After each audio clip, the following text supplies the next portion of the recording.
ഈ തരത്തിൽ പോവുകയാണെങ്കിൽ നമ്മൾ ആഗ്രഹിക്കുന്നത് പോലെ സ്വർണത്തിന്റെ വില താഴേക്ക് തന്നെയാണ് പോയിക്കൊണ്ടിരിക്കുന്നത്. ഇന്നിപ്പോ രാവിലെ തുടക്കത്തിൽ 1,09,240 രൂപയായിരുന്നു. ഇപ്പൊ വീണ്ടും ഇടിഞ്ഞിട്ടുണ്ടാകണം. ഈ ഉച്ചയ്ക്കുള്ള ന്യൂസ് കേട്ടില്ല, അപ്പോ മിക്കവാറും വീണ്ടും ഇടിഞ്ഞിട്ടുണ്ടാകും.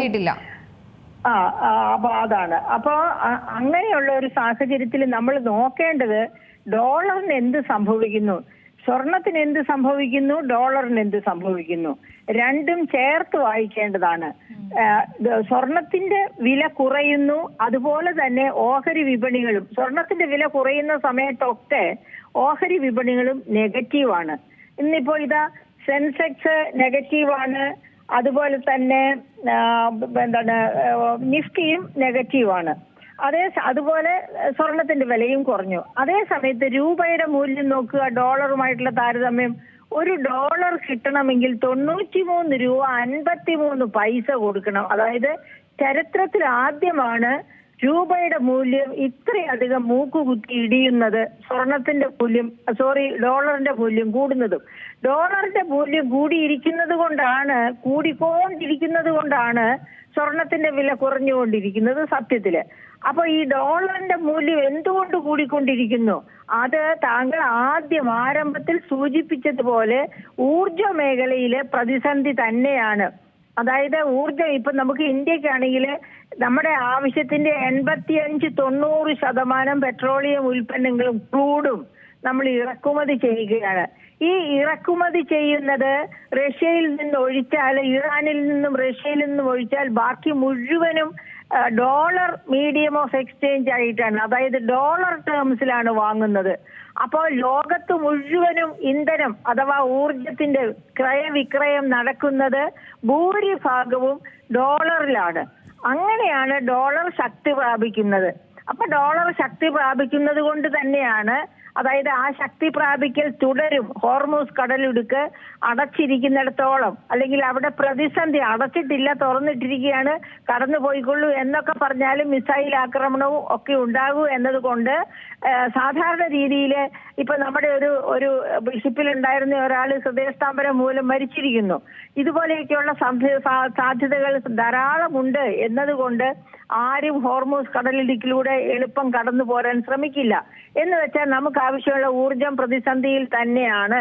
അതുപോലെയാണ് ഈ ഏഷ്യൻ രാജ്യങ്ങളിലെ മൊത്തം ഇതിന്റെയും പ്രശ്നം.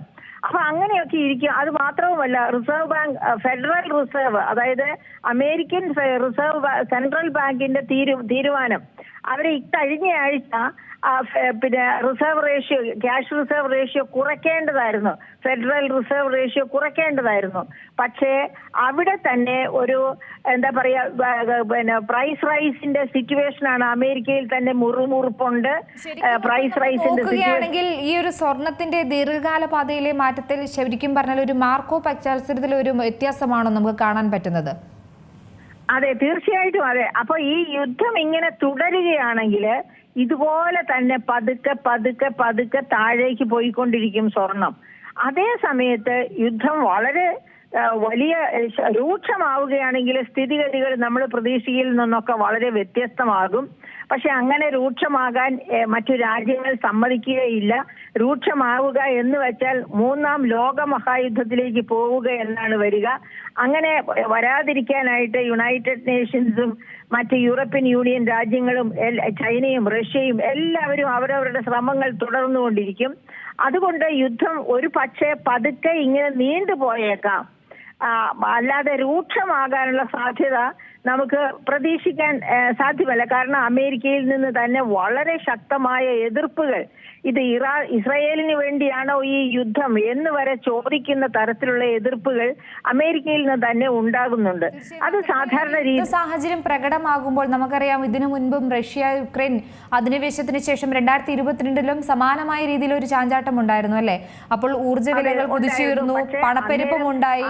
അന്നേരം ചാഞ്ചാട്ടം കൂടുതലും മുകളിലേക്ക് പോകും. അങ്ങനെ ഇപ്പൊ പക്ഷെ പതുക്കെ താഴേക്ക് തന്നെ വന്നുകൊണ്ടിരിക്കുന്നു. അതിന്റെ കാരണം ഡോളർ ശക്തിപ്പെട്ടുകൊണ്ടിരിക്കുന്നു. ഡോളർ ശക്തിപ്പെടുന്നതിനനുസരിച്ച് സ്വർണത്തിന്റെ വില താഴേക്ക് വരും. കാരണം ഈ ലോകത്ത് ഏറ്റവും നല്ല രീതിയിൽ നിക്ഷേപിക്കാവുന്നത് സത്യത്തില് സ്ട്രോങ് ആയിട്ടുള്ള ഒരു കറൻസിയിലാണ്, അത് ഡോളർ കറൻസിയിൽ. കാരണം എന്താണെന്ന് വെച്ചാൽ നമുക്ക് എങ്ങനെ വേണമെങ്കിലും ഡോളറിനെ മറ്റാവശ്യങ്ങൾക്ക് ഉപയോഗിക്കാം. അതേസമയത്ത് സ്വർണത്തിൽ നിക്ഷേപിച്ചാല് സ്വർണത്തെ പണമാക്കി മാറ്റണം, ഡോളറാക്കിയോ ഇന്ത്യൻ കറൻസി ആക്കിയോ ഒക്കെ മാറ്റിയേ ഉപയോഗിക്കാൻ പറ്റൂ. ആ ഒരു പ്രശ്നം ഉള്ളത് കൊണ്ടാണ് ഡോളർ ശക്തമാണെങ്കിൽ സ്വർണത്തെക്കാൾ ജനം ഡോളറിൽ ഇൻവെസ്റ്റ് ചെയ്യാനായിട്ട് താല്പര്യപ്പെടുന്നത്. അപ്പൊ ഈ താഴേക്കുള്ള പോക്ക് അങ്ങനെ തന്നെ തുടരട്ടെ എന്ന് നമുക്ക് പ്രത്യാശിക്കാം. അങ്ങനെയാവുമ്പോൾ നമ്മുടെ സാധാരണ ഉപഭോക്താക്കൾ, നമുക്ക് ഈ കോടിക്കണക്കിന് ഇൻവെസ്റ്റ് ചെയ്യാനുള്ള ഉപഭോക്താക്കളെ പറ്റി വറീഡ് ആകേണ്ട കാര്യമില്ല. അവരെന്തോ ചെയ്യട്ടെ, അവർ വലിയ ധനികരാണ്. പക്ഷെ സാധാരണക്കാര് മക്കൾക്ക് വേണ്ടി, പെൺമക്കൾക്ക് വേണ്ടിയൊക്കെ സ്വർണം കൊടുത്താലേ കെട്ടിക്കാൻ പറ്റൂ എന്ന ഒരു വൃത്തികെട്ട മനസ്ഥിതിയുള്ള നാടാണ് കേരളം.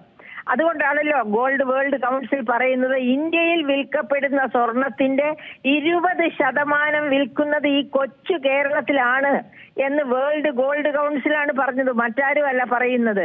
അപ്പൊ അത്രയധികം ക്രേസ് ഈ കേരളത്തിലുള്ളവർക്ക് സ്വർണത്തോട് ഉണ്ടാകണമെന്നുണ്ടെങ്കിൽ നമ്മൾ ഈ ഷോ എല്ലാം കാണിച്ചു കൊതിപ്പിക്കുക. ആ തരത്തിലുള്ള ഒരു വൃത്തികെട്ട സംസ്കാരമുണ്ട് മലയാളികൾക്ക്. ആ സംസ്കാരത്തിന്റെ ഭാഗമായിട്ടാണ് ഒരുപാട് കുടുംബങ്ങൾ കടക്കണിയിലും ഒക്കെ ആകുന്നത് സ്വർണ്ണഭ്രാന്ത് കാരണം കൊണ്ട്. പക്ഷേ അങ്ങനെയുള്ളവർക്ക് ഒരു ചെറിയ സഹായമാകട്ടെ, 1,09,000 നിന്ന് അത് 1,00,000 താഴേക്ക് വരട്ടെ എന്ന് തന്നെ നമുക്ക് പ്രത്യാശിക്കാം. ഏറ്റവും പുതിയ വാർത്തകളും വിശേഷങ്ങളും വിരൽ തുമ്പിലറിയാൻ സീ മലയാളം ന്യൂസ് എല്ലാ ഡിജിറ്റൽ പ്ലാറ്റ്ഫോമുകളിലും ലഭ്യം.